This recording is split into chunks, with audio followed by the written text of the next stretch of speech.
nicely down the ground there by Green. I mean, as a bit of a misfield at long off, and that will not make Mark Watt any happier.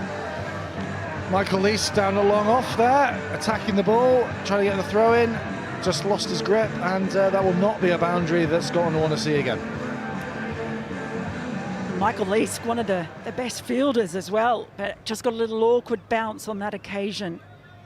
Yeah, so the Mark Watt thing has been very interesting, and the umpire is holding his arm out at the moment. I think that is in response to make it really clear. Well, I think that the point about that is that Ryan Milne, the umpire, can hold his hand out there as long as he wants. And as they run for two, run opportunity, direct hit. And even without the third umpire available today, we know that direct hits tend to mean that the batter is one of the quickest, if not the quickest player we have across the ground. And a direct hit, I think he might have been struggling.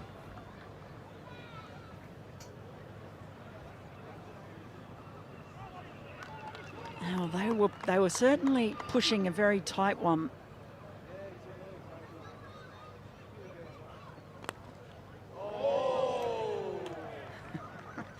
Response from Mark Watt, who was quite tidy against Australia.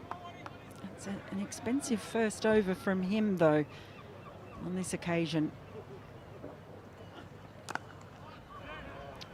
That one's just slapped away, but there's protection in the deep. They thought about a second, but they'll settle for one. And that's the end of the over. Watt's first, 12 coming from it, 67 for 2.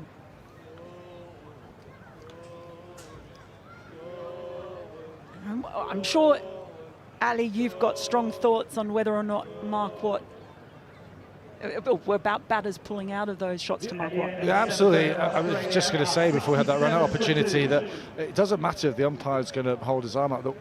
The way that Mark bowls that ball is he rushes and bowls it just before the stumps.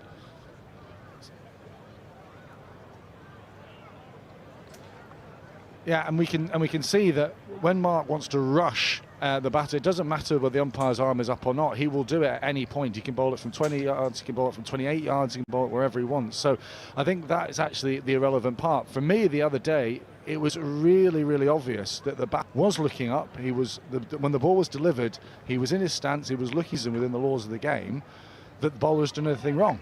You know, as a bowler myself, I get very frustrated when I see batters being able to move around, change the angle of where they're batting from. So I feel a bit sorry for Mark there. Just gets on top of that one, guides it away. Well, I mean, I can tell you that the laws committee of the MCC met yesterday. It was a pre-scheduled meeting, if you like, one that they have regularly. And they did discuss that particular incident, and looking through it, had felt that Inglis had looked down as Mark Watt gathered, and so the umpire was right to say that, or judged that he had adequate reason to not play at the shot. But what they did say, I just had an email from them, and I will try and explain this over as well. More innovation, and that is beautifully played. Inglis is on fire today. He's taken over the Travis Head role. Yeah, brilliant innovation again. We've seen it already play at the more conventional ramp to wheel in the last over. This time he goes reverse to great effect. We saw him doing it against McNova and didn't quite time it, but the extra pace of wheel, and with third man up in the circle, he was very comfortable to know even a quarter of the bat was going to get him rewards, and changing the field as Jones at third man comes back onto the rope. How does Brad Wheel respond, because he's under the pump here? On offer, will just be the single though. Fielded in the end. Now I'll go back to that. So the MCC has said that they felt it was reasonable that the umpire made the decision, and that Inglis had backed out, was not ready for the shot, but that umpires can say something to the batter after the first time such a ball is bowled and tell them to be ready for it.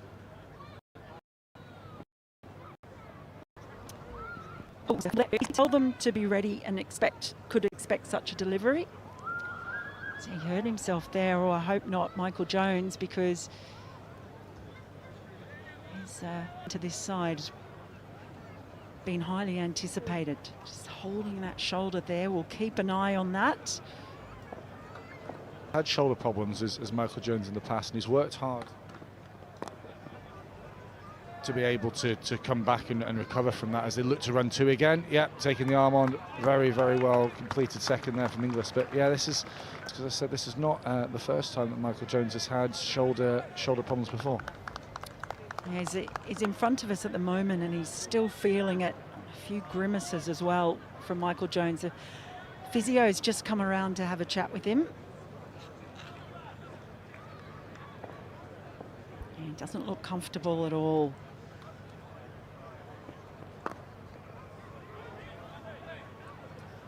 It's going to be a single to finish up the over from Brad Wheel. It's another expensive one.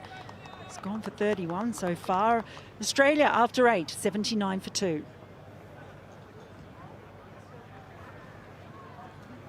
And he's fielded just in front of us, Michael Jones, and he is smiling. Grimaces have gone, but definitely the doctor as well. So he's going to get a little bit of treatment here, Michael Jones.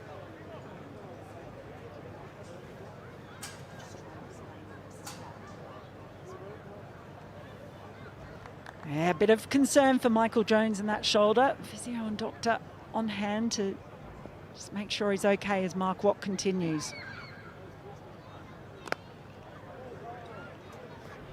Now, I didn't get to finish that that little thought from the MCC. With Mark Watt, if he bowls that 25-yard delivery and the batter pulls out, the umpire can warn the batter to like that. If he bowls it again, then it should be a dot ball, not bowled if the ball hits the stumps. Crack that one away.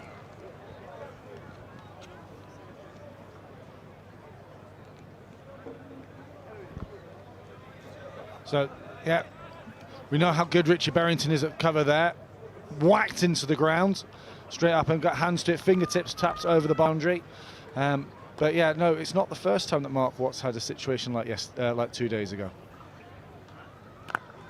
World Cup, we've seen it a few times, but so if it happens again, a second time, say it bowls him, law says they still have the right to back away the batters.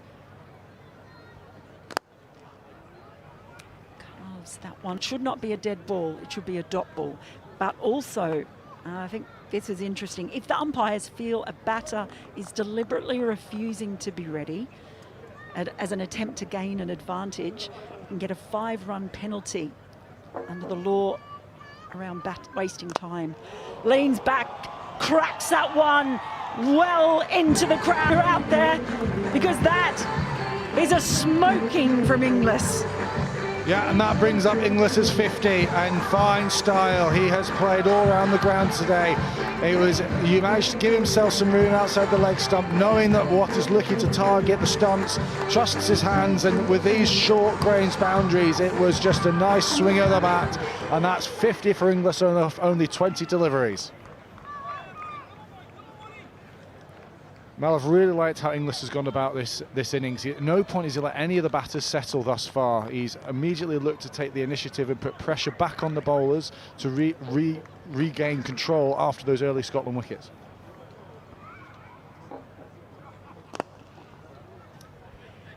Yeah, coming into the side, it's just his second T20 International 50, Josh Inglis, replacing Matthew Wade, and he's been brilliant so far. End of the over from Mark Watt, Australia 90 for 2. Yeah, and this is what Australia needed, a little counter-attack. Scotland taking early wickets, completely wrestling away the momentum from the game the other day, and they just been able to absorb a little bit of pressure hitting Inglis and Green, allowed Scotland to not be on top for too long, and as soon as he was able to know his own strengths, he went back to his game.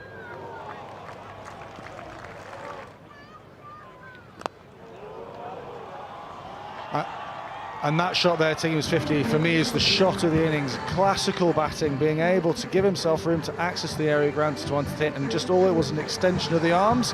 And as we keep saying, it's not a big hit as we start with a change of bowling. Yeah, time for Chris Greaves. Didn't bowl in the first T20 international, brought him for this game.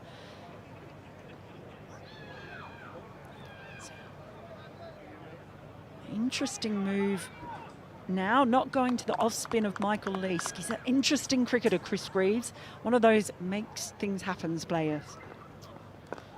Yeah, and that's what we'll see a lot of Chris, with the ability to bowl the googly and target the stumps. That's actually more of his running the ball back into the right-hander. He's been working hard to be able to spin the ball both ways, but in modern white ball cricket, keeping the stumps in play as a bowler is essential. So that's where a lot of his wickets LBW and bowled.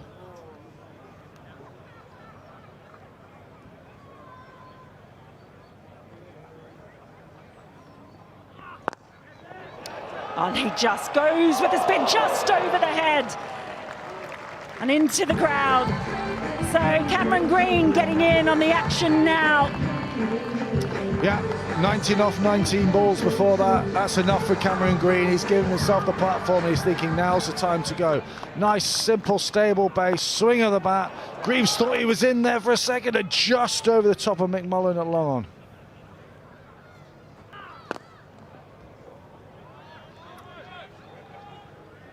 Might take some encouragement though, feeling that maybe he can get them holing out. But I've got to do something to stop this scoring. You mentioned the googlies. He probably 70 to 80% of his deliveries would be googlies, Chris Greaves.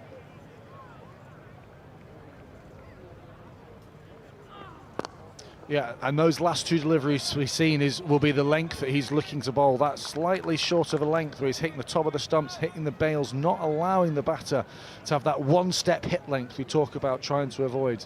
Making sure that the batter has to do something from that length to try and score a boundary, putting the pressure on them through good lines and lengths.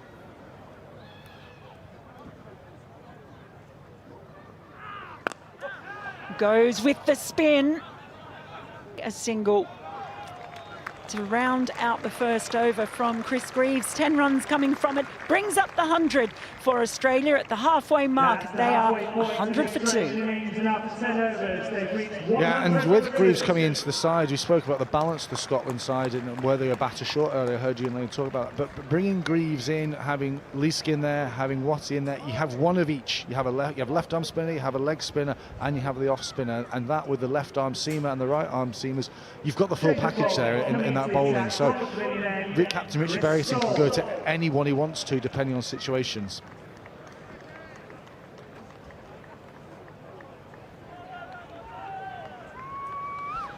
Ten overs gone, 100 on the board. And Inglis in particular has been in fine form, it must be said. An expensive day. Curry was excellent early on, picking up those 2 wickets, but they need more, it has to be said. Yeah, and that's why we look at bringing into the attack Chris Soule. Now, Chris Soule is the X-factor bowler for Scotland. He has been seen regularly clocked over 90 miles an hour. So Richie Berrington going to his strike man. And already you can see the hurry up there. You know, it's the first time that the Australian batting lineup in either the last game or this game will have faced the sort of pace that they are used to expecting regularly round the world. So this is what Scotland need to do, and the fact that they can bring Soule in later in the innings, not having to open the bowling, is a real opportunity for them to be able to use their chess pieces, their pawns, in a different manner, because we can look at the swing early on and then we can bring the raw pace in the middle and at the death. Yeah, just for Australians who are watching on Fox and KO, he does bowl above 150 kilometres an hour. Yep. Brilliant fielding again from Berrington, the skipper at cover there. He's put himself on the high track of areas his whole career, over 300 games for Scotland now, Richie. The majority of them is either. So he likes to be in the high traffic areas. But going back to Chris Soule coming back into the team here, Mel, you know, he's coming back from a side injury. You know, he puts a lot of toll on his body. He works harder than anyone else to stay as fit as possible. But he'll just be sounding himself out there as he comes back into the team, and Scotland love having him back.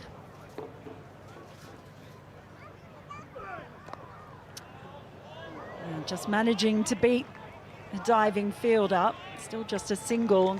Chris Soul's actually spent quite a bit of time in Australia. He's got an Australian partner. He played club football in Melbourne. Club cricket in Melbourne, I should say. But he's been a real find for Scotland. Was brilliant in those World Cup qualifiers in Zimbabwe last year. And just having that express pace, it's a bit like Curry coming in, having that extra variation in the bowling attack. Short, carved away. If it's a bouncer, it's got to be good. And oh dear, that's one down. you got to watch the ball, but you've also got to watch what's around you. I don't think he'll be living that down anytime soon. That's a highlight reel he'll want to forget. But as we can see, Chris Soul, he's gone into the pitch there, but I think actually he's rolled his fingers over it. We've talked about his express pace here, Sol, and what he brings to the team, but 2 of his first 4 deliveries, as we see him go over his chair again, 2 of his first 4 deliveries, he's actually looked to take pace off the ball, which was not something we saw a huge amount in the first game when Scotland had ball in hand. Oh, and that's the angle that Sol loves to create.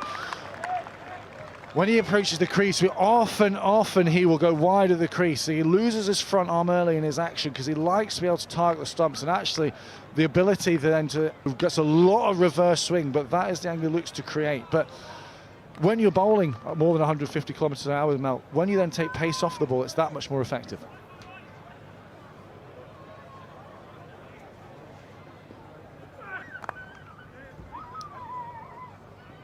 And they've run the first one hard, but that's going to be as far as it goes. The end of the over from Chris Soul. After 11, it's 109 for 2.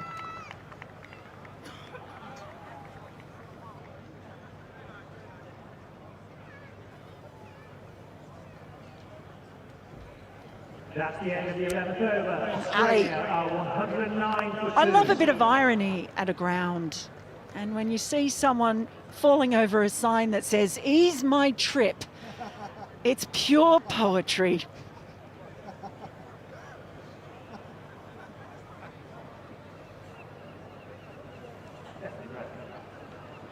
Only you, Mel, would be able to notice that. As we see again, no doubt he'll be buying the next round. What I liked about it, ease my trip, but at no point did he spill any beer around him anywhere. So if you're going to do it, you cannot spill your own beer, let alone anyone else's. Oh, that's the pure definition of ease my trip. Make it so that you don't spill your beer. Oh, it just needs the Benny Hill music under that, and I think there'll be a viral meme on Instagram or TikTok or one of these platforms that I don't have. But as we see a bowling change, just the one over from Greaves, the early wicket taker, Brad Curry, got the Scotland innings off to a great start, comes back in from the nursery end, left arm over the wicket. Width early, and now with being in the middle of the middle overs after the first 6, you can have your 5 fielders out. So unfortunately for Scotland there, Green can't capitalise on that width, but I think it's a good move bringing Curry back into the attack here, Mel. I do. It's just going to be interesting to see if the ball's doing as much at this stage, and I'm probably sure it's not, but he has been the one to be the most effective so far. What can he do with the ball this stage? Well, he carves that one away, and that's going to be a 1 bounce 4. So Curry getting a little bit of treat now, coming back into the attack and not getting as much assistance. This is terrific stuff from Inglis.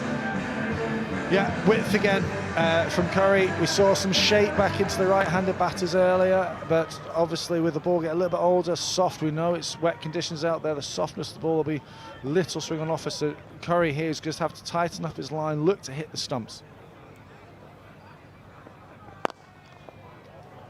It's just come off the inside portion of the bat, but they desperately need a breakthrough, you feel now. Interesting too, they've got Brad Curry coming in. Australia packed with right-handers. You sort of feel that Curry and Watt are the two who might challenge the most. That's certainly the matchup that you're looking for, isn't it? I love that little shimmy from Cameron Green. Straight up, this should be out. It's in the air for an age, and it's taken. Brad Curry does strike again. It is his day here in Edinburgh, and removes the dangerous green. Bowling change has worked. Yeah, we just talked about the angle of the left-hander. We've got all these right-handed batters in the Australian innings, so here we go, bringing the left-hander back in. Couple of wide ones, couple of loose to start with, but as soon as he finds that line, Cameron Green hasn't really ever got going. He's only really ever hit that one big six we saw over long on. Apart from that, he's struggled to get his timing on this pitch. This tennis ball bounce we know we have at the Grange, and as he looks to go through the gears, he gets high on the bat, straight up into this misty sky, and Brad Curry makes absolutely no mistake. Cameron Green has to go for 36, Australia 115 for 3.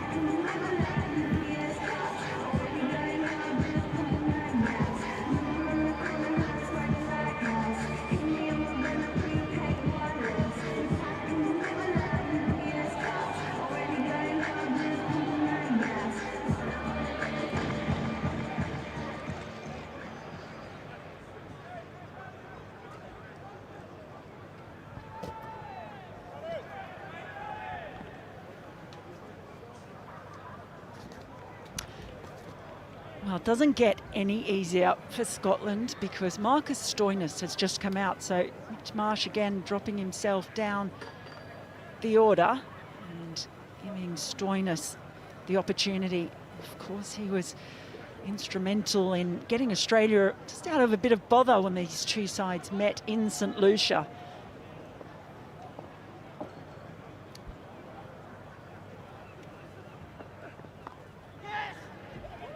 Costello for a quick single first up, but the throw is wide. Yeah, Michael Jones there, but quick opportunity. We've seen Inglis run very well between the wickets so far, but we know as he grabs onto his shoulder there, and Jones not 100% with that right throwing shoulder of his. You could see a level of tentativeness as he went to throw the ball. And Inglis recognising that, scampers through. Marcus Stoinis off the mark.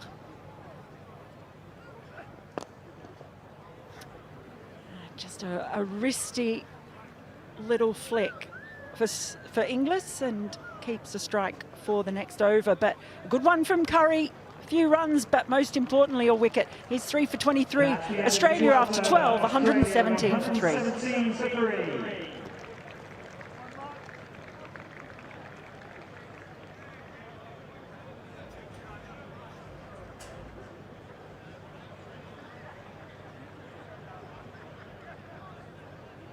We have a change in bowling at the pavilion end, returning to the attacks, Mark Watts.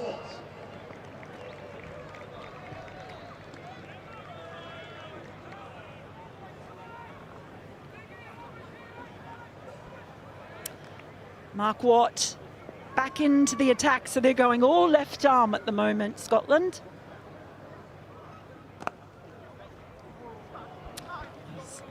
Got enough on that to beat the infield. They're coming back for a second. And get there safely. Yeah, excellent running once again. Inglis, he's really lifted the intensity of this Australia innings just with his running alone. A real hallmark of the way he plays. And he goes down the track this time. It's going to be a test for Jones and that shoulder. He won't have to test it because the shot is too good. Yeah, excellent from Inglis again. First time we've really seen anyone use their feet so far in this innings. He uses it to great effect. We talked about being a 360 player. We've seen those scoops, those ramps, hitting over extra cover now, using his feet, getting to the pitch of the ball and looking to hit nice and straight.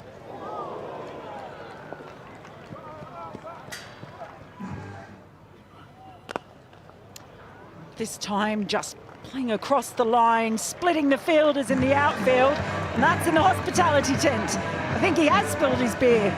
It's a red wine. Oh, you don't want to spill that. That's those Edinburgh prices. You'll never know what that's going to cost you. But yeah, really clever from Inglis. Used his feet, got to the pitch, the ball, knew what would look to adjust, rocked back, waited for the length, and those quick hands to find the leg side boundary.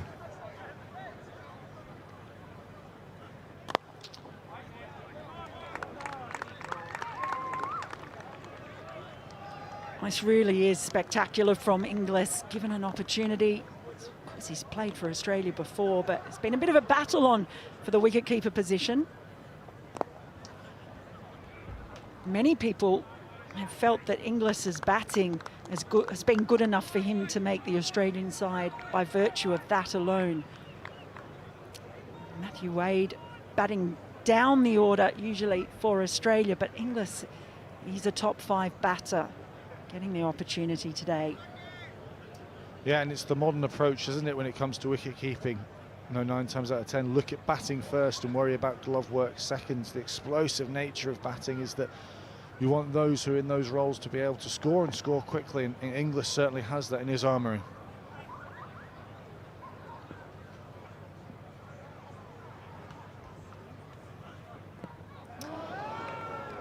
It's a dot ball to finish, and after 13 overs, Australia 128 for 3.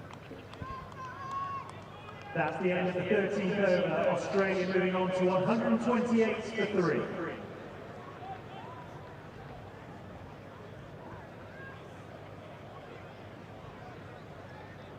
Coming back into the attack from the nursery end, Chris Green.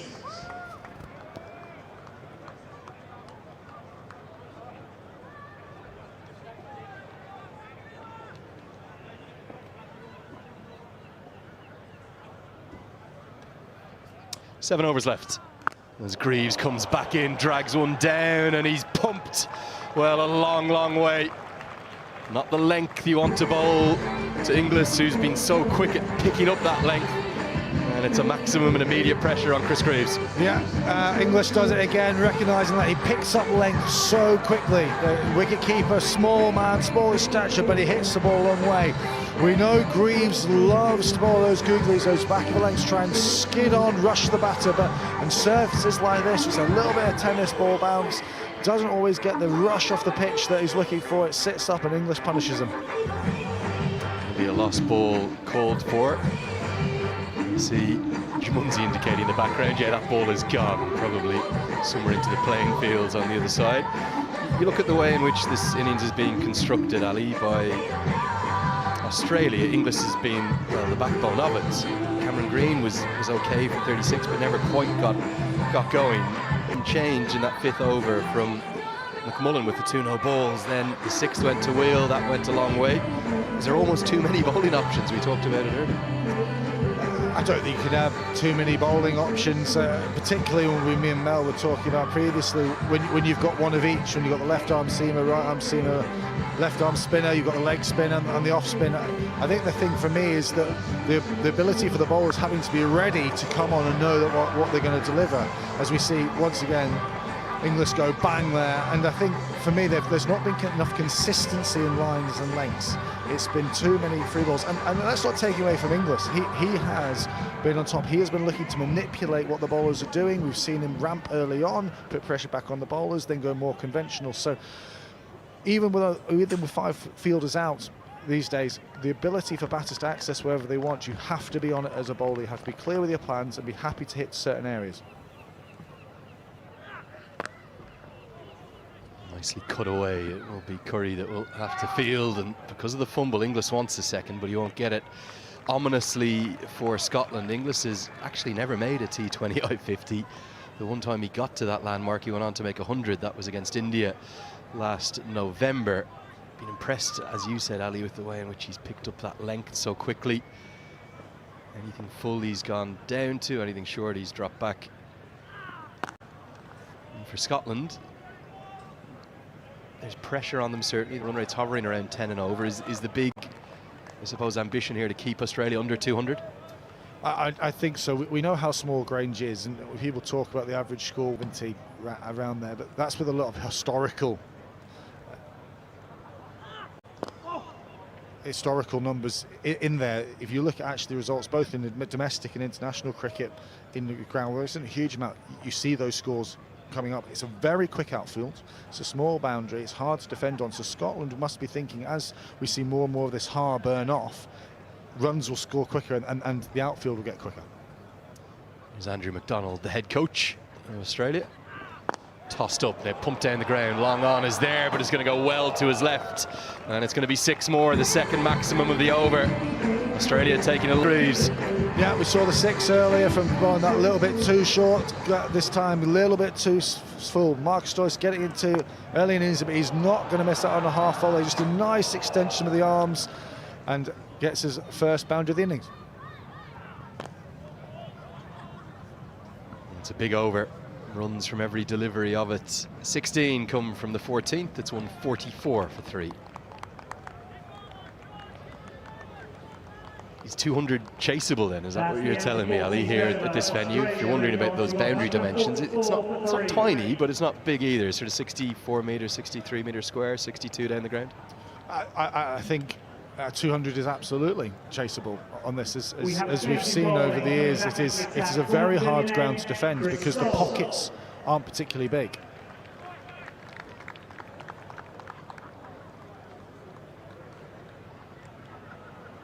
To restrict Australia to less than 200 from here will be a big effort from the Scottish bowlers in the field. We're going to see Chris Soule back in. I thought bowled a really good first over. His remaining 3.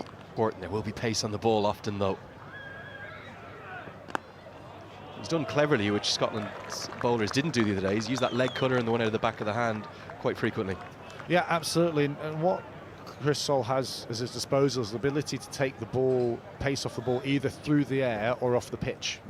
As a bowler, as a seamer, you're looking to have the ability to do both. Now, whether that's an off cutter or a leg cutter, where we see the ball grip and it spits, using the surface, if it's some surface, particularly in the subcontinent, you see the ball skid on when you try and bowl those deliveries. As he rolls his fingers over it again. So in the subcontinent, that's where you need to take the ball, pace off the ball through the air, and that's where you see your knuckleballs and you see your split finger deliveries and all these sorts of deliveries that have come into the game in the last 5, 6, 7 years. And so the ability to have both and recognise what pitch conditions are in any given game, that is the key to being able to utilise your variations. It's another fantastic crowd, I have to say that. The atmosphere has been very special 2 days ago and again today. Sell out tomorrow too. Ali, you'll have had great days in the purple or the blue of Scotland, or the pink even sometimes, depending upon what colour kit you've gone to. Something special when big sides come here to this ground though, and probably that day against England most famously. Yeah, it's we've had a lot of memorable Scottish milestones at this ground. That day was certainly up there. And I think the thing for me is we're so used to playing here. Someone like Soule, you're telling me, doesn't just play here for the club, but he's played every single piece of his domestic cricket at the Grange Club, and it's a very historic club. Absolutely. He was a young man coming down here. He was a 7, 8-year-old, so he'll know these holes and every blade of grass out here. So, but so much cricket as we watch here. See, he goes. That time he goes not so wide in the crease. He likes to bowl wide in the crease, so he uses the crease to his advantage, and not enough seamers do that, but they're getting a little bit tighter than he usually does, just creating the illusion of a different angle, but actually hitting the same spot. I think the biggest thing that he has is very clear, as they're going to get back for a couple here, because he has that extra pace, the ability then for the batters to, I suppose, come down and dominate him, the way in which Whale has been dominated, the way in which Jack Jarvis was treated with such disdain. There isn't that same initial aggressive intent from the Australian batters. It's been interesting to see him held back so far. I didn't thought what would bowl 7 so late, but they went with another one from Wheel instead, and that was very expensive. It's a really good over, just 4 runs from it. 15 bowled, 5 remain, 148 for 3. Yeah, and I think to that point, Lenny, it's being able to try and play the matchups. Scotland will have done all their research, all their homework, looking at where these Australian batters, what their strengths, what their weaknesses are, perceived weaknesses, and then what matchup can they find. I'm sure that Berrington would have planned to have bowled 3 overs of McMullen up top. He would have liked to, ideally, but I think with the early conditions, being able to squeeze those overs out of him.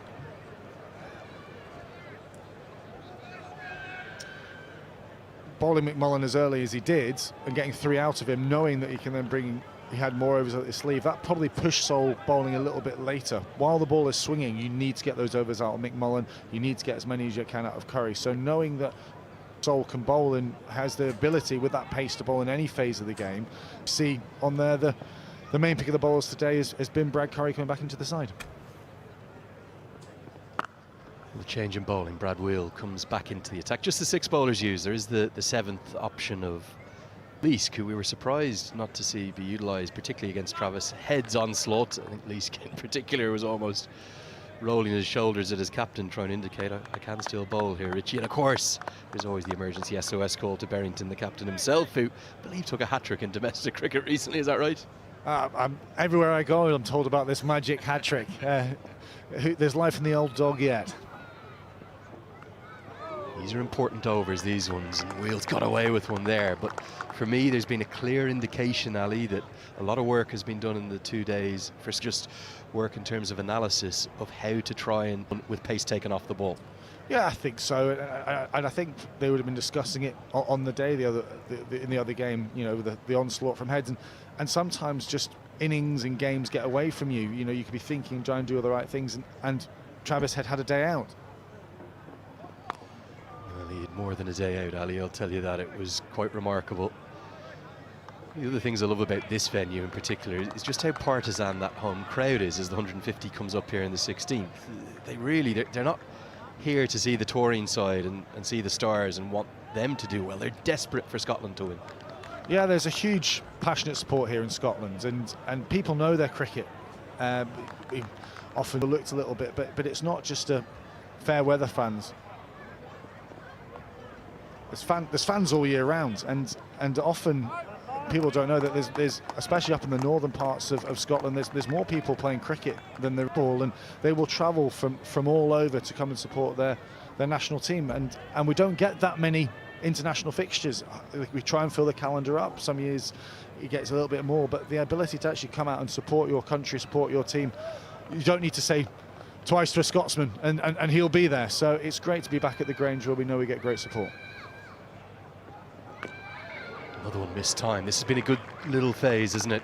Since that big over off Greaves, dragging it back, and all it takes is maybe 15, 20 good minutes here for Scotland. Get out of this innings. Anything under 200, 190 in an ideal world, that could be chaseable.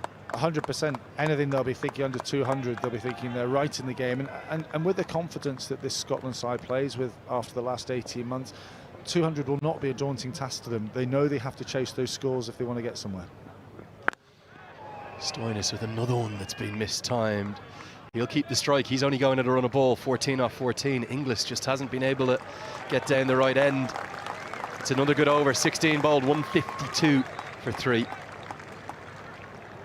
Ali, the importance of series like this, and I say series because it's very rare you get a series like this. Historically, particularly a decade or so ago when Australia or England came to town, it was just for one game. So important that it's 3 matches. 100%, because it shows where Scottish cricket has come from. We talk all the time about getting more cricket, but it's getting cricket at the right level. If we don't get the right level of opposition, we will stay stuck in the level that we're at. We need to expand and push ourselves further. 1832 this club was founded in. It's a fantastic venue. It's really just a hop, skip and a jump into the heart of the city centre. One of the most attractive capital cities anywhere in Europe. Mark Watt back into the attack, and he's pumped down the ground. No reverse sweeps that we saw from Stoinis against Watt in St. Lucia. I've no doubt you're watching that game at the T20 World Cup. Were the analysts right in reading it that Scotland were ahead? They had Australia on the ropes.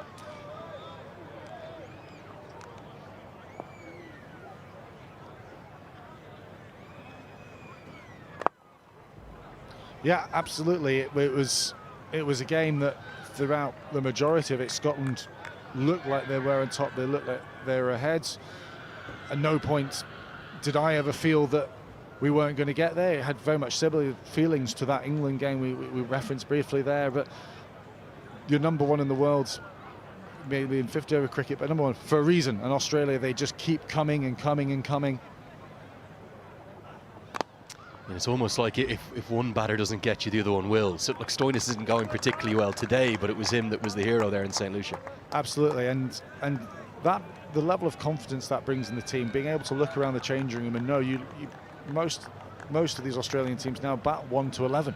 So knowing that they have that faith, you can then go out and play your game. That is brilliant footwork there from Inglis. Inglis today has been the only batter who's really ever got on top of this surface, on top of this pitch. We once again recognising length quickly, recognising the slightly fuller leg from what, using his feet, getting the leg side of the ball, working to look for that gap through mid-off, over extra cover, and he gets another boundary to his total. Yeah, targeting what is a pretty decent gap, isn't it, between mid-off and deep cover. Gets it wide of Berrington at extra, gets good reward. He's on the unlucky Australian number now, 13 shy of the 100. Won't prove unlucky this time. 3 overs remain after this one. Australia will still be thinking 200 plus. Scotland have just had a nice little phase here, haven't they? Yeah, they just started to squeeze a little bit of momentum back. They will be conscious, they'll know where they are. This platform here, you just needs one massive over from Australia and all of a sudden they're getting well over 200. There's that reverse sweep that is going to be continuing to give Watt nightmares. It's only going to cost a couple this time that they'll have to scamper for quickly. But that was the deciding factor between these two sides at the T20 World Cup, and a smile from Mark Watt and Michael Leask too. 17 bowled, it's now 162 for 3. Ali, you think about those kind of historic matches between these sides. There was 5 ODIs, a couple at World Cups, and then 3 one-off occasions here in Edinburgh. You think back to the kind of very first time that those games were played.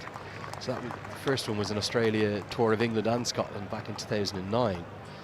Australia posted 345. David Hussey made a century off 83 balls.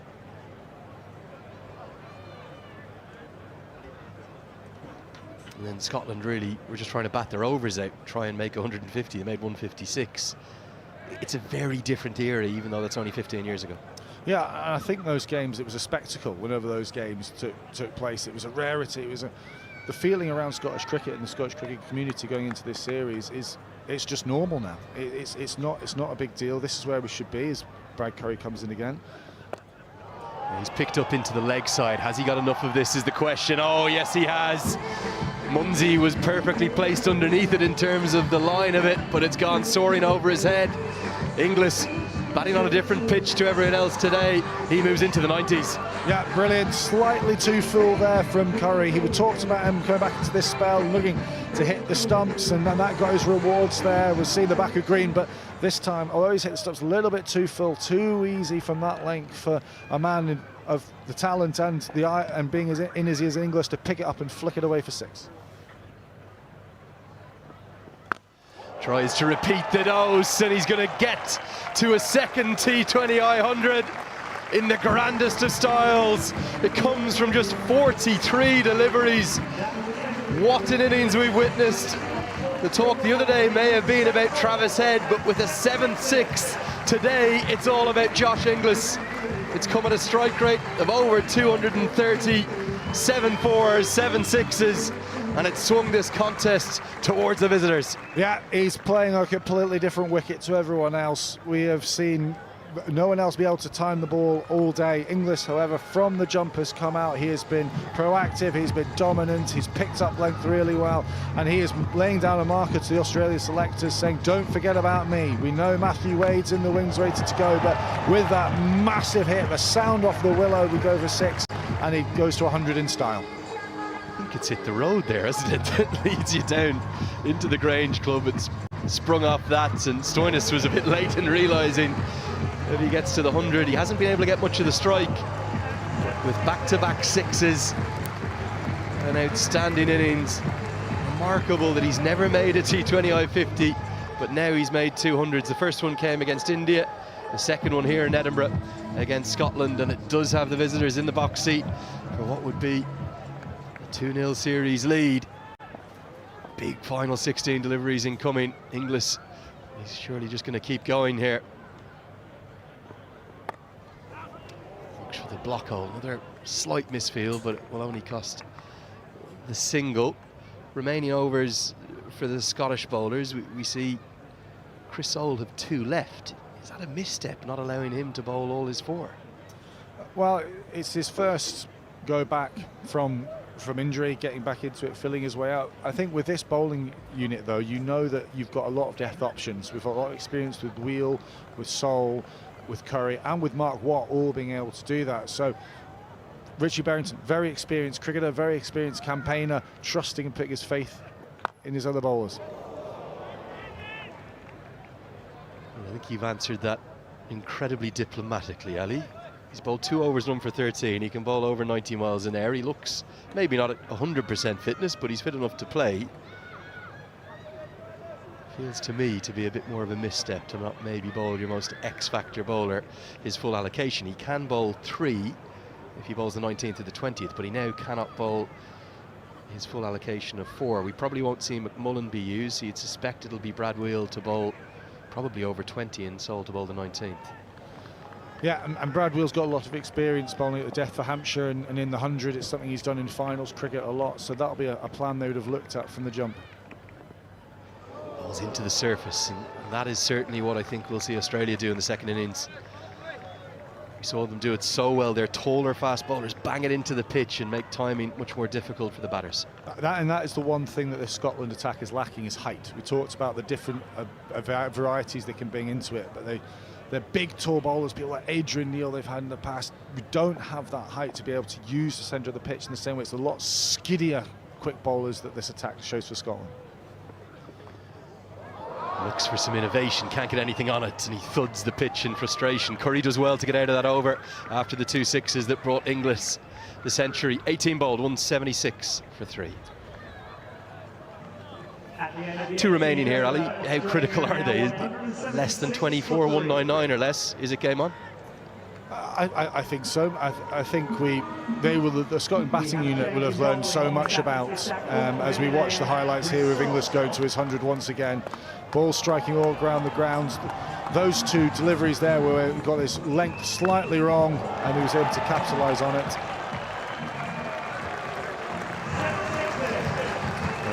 What a moment it was for Josh Inglis, and warm ovation too from the Scottish fans. He's played so well. Here is Chris Soule to bowl the 19th. You suspect it will be Brad Wheel to bowl the 20th. 12 balls left. He's been outstanding today. Maybe the pick of the bowlers alongside Curry, who finished his 4 over allocation with 3 for 37. Can Stoinis get something going? Hasn't really been able to find any rhythm yet. Flick of the pad, so another critical dot.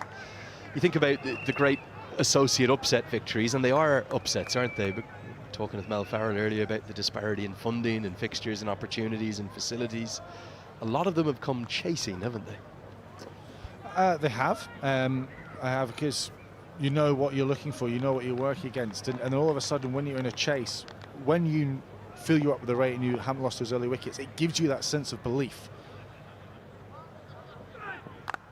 Pulled away. Now there's 2 men out there. And it goes straight to Brad Curry. And even though 10 and over, let's say it is 200 that they'll require, even though 10 and over feels and sounds very daunting, if Munsey gets going, Michael Jones back into the team, Brandon McMullen can score quickly, there is absolutely an opportunity here for Scotland. Yeah, and we've talked about this inexperienced bowling attack for Australia.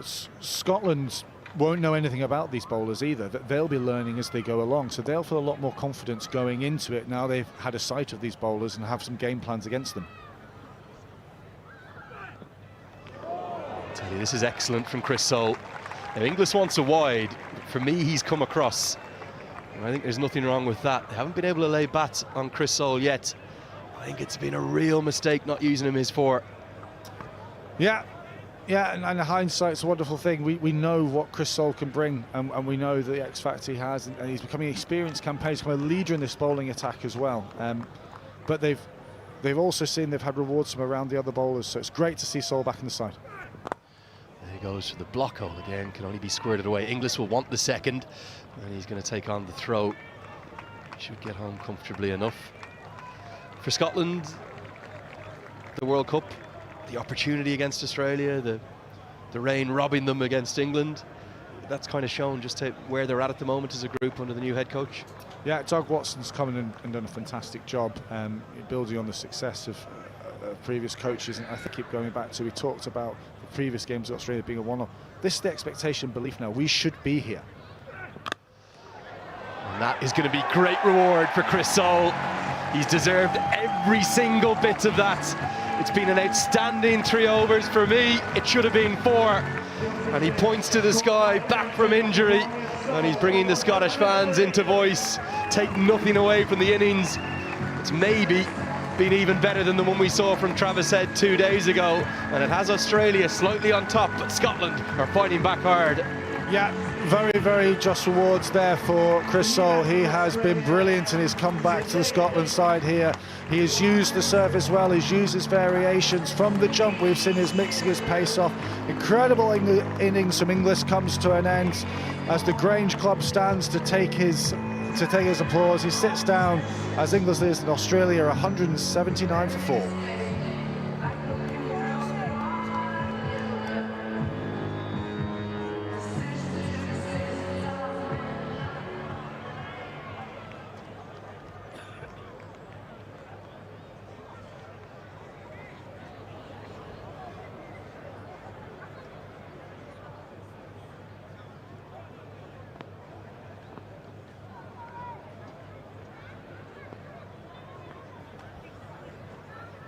Tim David, new man to the crease, still no Mitchell Marsh. He's very much in his troops to do all the work.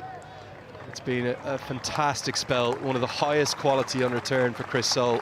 3 overs, 1 for 17. He'll finish with 6 balls remaining. It's 180 for 4. Just a bit more about Chris Soule. Ali comes from an incredible sporting family.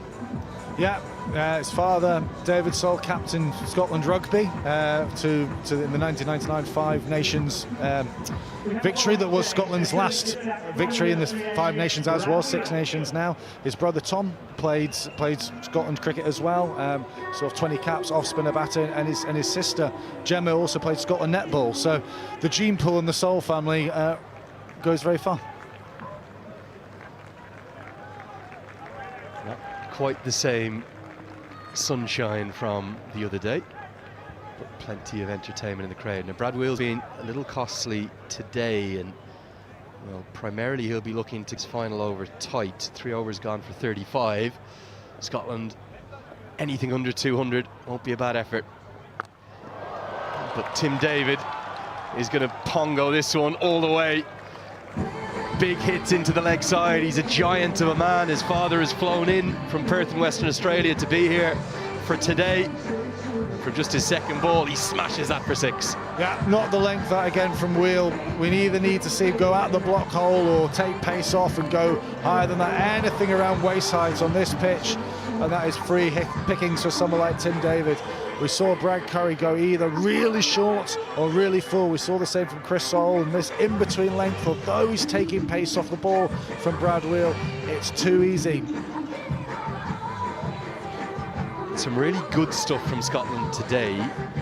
I suspect if they're rating themselves harshly, they haven't been at their best. A few fumbles in the field, a few little errors like the 2 no balls really surprised me from Brandon McMullen. Just a couple of deliveries that really have been kind of almost freebies. And David is going to go boom, boom. Oh, that's monstrous, maybe the biggest of the 2 matches so far. A giant from a giant of man. Not coming back anytime soon. Once again, Wheel gets his length wrong. He bowls the half volley, bowls that slot bowl, looking to go nice and full, misses his length. And Tim David, who only takes these days 1 ball to get in, goes bang again. The sound of the bat these days, Lenny, it's ridiculous. Again, you look at him and his setup, he's clearly a bottom hand dominant player. So you have to try and take it out of his hitting arc. Look for probably the wide guideline if you're going to be bowling a very full length. Or not allow him to free his arms if you're bowling a shorter length. Have that reputation as a death specialist. Just as things were swinging Scotland's way, a little counter punch immediately from Tim David. Now 200 plus, very much back on the cards. Absolutely, and it's that risk reward about whether you bluff or double bluff. At the moment, traditional field from wheel, he's gone 3 out leg sides, long on, cow, deep square. He's got a deep cover, he's got a deep mid off, but then Tim David knows what's coming, looking to hit the stumps, looking to bowl straight. He can set himself deep in his crease. As soon as he misses, he hits. That's better. At least the line is better. Okay, you might say it's nearly a half volley. You've got to keep it away from where he's strong. And with the way Stoinis is hitting the ball, single's a great result here. Correct. You need to have some sort of unpredictability.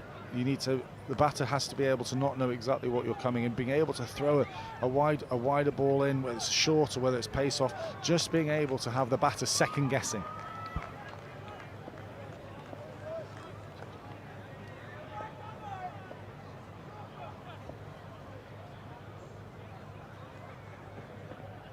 Better pace off. Credit to Wheel. Scotland have always had great character, haven't they? There's resilience within the squad. A couple of times we saw Brad Curry do the same, didn't we? 6-6 first 2 balls and then fight back in the rest of the over. Yeah, to have that mindset. Although it's the last over of the innings, if Wheel takes a couple of wickets here at the end, he wins this over. So the overs, to being able to switch off and recompartmentalise is really important. That's going to be 4 more. Just helped around the corner. Kenny Crichton, the team manager there. Not sure how he's got the shorts on. That kind of a day. Any boundary will do for Australia. We'll bring the 200 up now. Yeah, so don't mind that he's gone slower and fuller the last 2 balls, going wide, making David trying to reach it. Again, that unpredictability talked about, again, pace off, but this time into the wicket, just doesn't quite get his line right. And Tim David, all he needs a little glove, a little tickle, and it's past Charlie Tier for 4. You'd imagine the power play in this chase, Ali, is going to be utterly critical for Scotland. Final delivery of the first innings, here we go.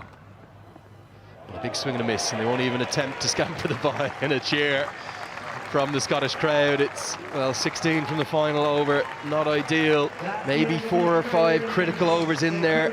It didn't go Scotland's way, but against the class and the brilliance of Australia, you may expect that. Having won the toss and chosen to bowl first, so much went right for Scotland, and in the 5th over at one stage they were just 25 for 2. But a sensational innings from a promoted up the order to number 3, Josh Inglis, as Mitchell Marsh held himself back, Australia's captain. It means that it is definitely advantage Australia at the halfway stage, but Scotland will feel as though they're in the contest thanks to the brilliance of Brad Curry and Chris Soule, the 2 standout bowlers without a doubt. Their 7 overs combined went for just 54 and picked up 4 wickets.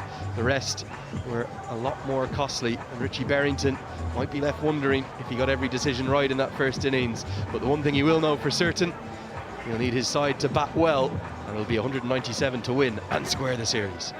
Yeah, excellent inning from Inglis, being the mainstay of what we've seen from Australia, setting 196. And we know Australia are a good side. We know that they bat deep, they bat long. We know they've got game winners throughout the innings. And Scotland, going into this series across these 3 games, knew that if they were going to win the game, they were going to have to either set a big score or chase a big score.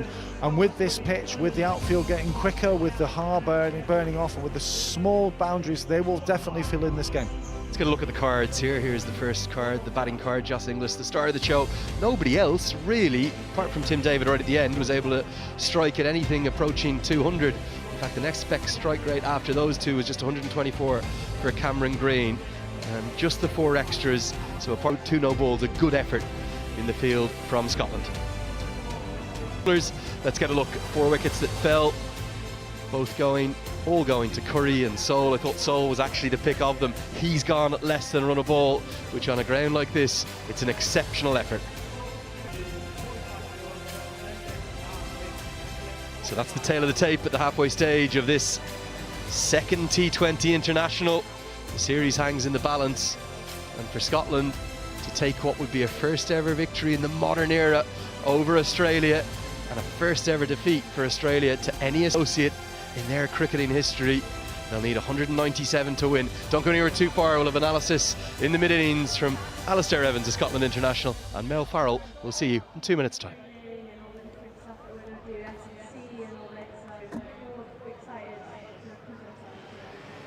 Rosie, how is that strength and conditioning going? Yeah, so we're going to get back on that bar recovery this week, and then back in the gym. What does this mean for women's cricket across Scotland? Because it is a big moment to be able to take part in a global tournament. I think it's quite nice as, when we were growing up, there was no under-19s set up then, so it's nice for the younger girls to And Pippa, you've got a trip to the World Cup potential to look forward to as well. And as we heard from Rosie there, growing up, there was no under-19s women's cricket. Are you aware of the pedestal that you're now on for the next generation? I think it's just amazing to see how far people come. What are you looking forward to most about this tournament? Some nice heat in January. We'd all like to. Ladies, huge congratulations on this achievement. We wish you the very best in the winter. Taking a lap of the field and taking deserved applause. Ladies and gentlemen, put your hands together for members of Scotland's women's under-19 squad.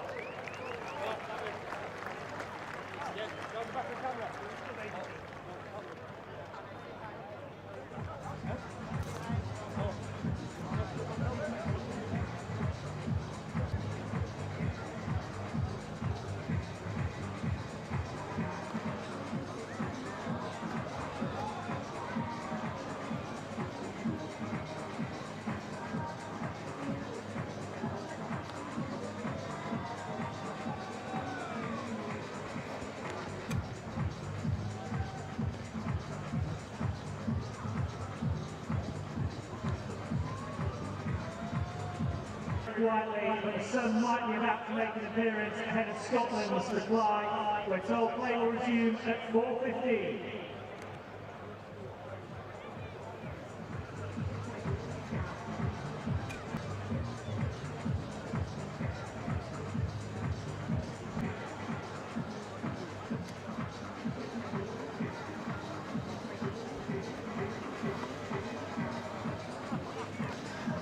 Well, it's been a misty, a foggy, a miserly day, but we have got great T20 international action to light up this Friday here at the Grange in Edinburgh. Scotland, they won the toss, they bowled first, they had early success, and they have to 196 for 4. Andrew Leonard here, and I've got Alistair Evans, the Scotland international, and Mel Farrell, the Australian broadcaster, alongside me. Mel, I might start with you. What a difference 2 days makes, particularly for Travis Head. Yeah, it certainly does. I mean, you say restrict to 196. It says something about equality of Australia when you're talking about restricting. But that was definitely a better showing from Scotland to be able to get that wicket of Travis Head reasonably earlier. Felt that Brad Curry might be a real difference coming into this side, that left-hand seam with the early movement. But Australia is so deep and they're so strong. They've got so many options. Mitch Marsh not even having to come out. Ali, you've opened the bowling plenty for Scotland. How good was Brad Curry opening the bowling today? Yeah, brilliant tone setter. Here he is with his early wickets. We know the danger man of Head, and earlier on to the right-hander, he'd swung the ball in, he'd swung one away, and then the ability to then just hold it, split seam, nip it back in. Brilliant start, and that's what you want. You want to take early wickets in the power play. Is that natural variation, or was that a brilliant piece of bowling? Maybe a bit of both. Only he will know. Only he will know. He will say he bowled a quarter seam delivery. I'm not sure. But then we saw the second wicket here. Chris Soule juggling it, having just gone one over his head earlier. The length he held his length and straight up in the air. Jake Fraser-McGurk looked, well, really nowhere, did he? Horribly out of touch and kind of swinging like a rusty gate at points, Mel. Yeah, just playing in his second T20 international for Australia and being dismissed for a duck first up. This occasion just a miscue, and Brad Curry doing the work himself. He did well there. You can see the sky in that sky.